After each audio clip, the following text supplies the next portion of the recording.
Samiti i Evianit, që zhvillohet në Francë, pra në buzë liçenit të Gjenevës, është në radhën e samiteve vjetore që grupi i G7-s, që kur krijuar në 25 mars të vitit 73, ndjek rregullisht gjatë mesit qershorit në çdo vend, pra në bazë një rotacioni. Aktualisht presidencën e G7-s e ka Franca, dhe për këtë arsye samiti i sivjetshëm zhvillohet në Francë. Është interesant sepse rikthehet në këtë qytet mbas 23 vjetësh.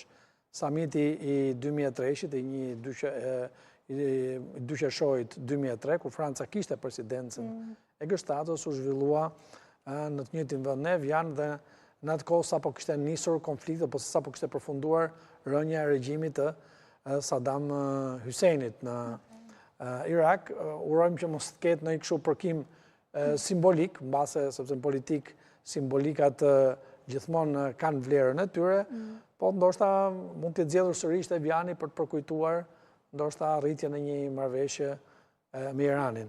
Por synimi kryesor që kanë vendet që janë pjesë e grupit G7, veçanërisht vendet që përbëjnë Bashkimin Evropian, është që konflikti midis Shtetit Bashkuar të Amerikës dhe Iranit të çlirojë atë që quhet ankthi energjetik. Dhe ndoshta ky është një nga qëllimet që është mbritur nëpërmjet marrëveshjes, megjithëse duket sikur është trokitur në një derë të hapur, sepse ngushtica e Hormuzit e hapur ishte para 28 shkurtit, dhe siç thotë ajo fjala e urtë, nuk ka nevojë të rregullosh një makinë që nuk është e prishur. Pra, në një farmase gjithë kjo energji, nëse do të përfundoj vetëm me hapjen e ngushticës së Hormuzit, besoj do të mbes shumë e paqartë përse u bë gjithë kjo qasje. Por negociatet e tjera që do pasojnë, që pritet pasojnë për marrëveshjen bërthamore, për cilën ka disa propozime. Një propozim është që uraniumi pasuruar të merret dhe të ruhet në një vend tjetër.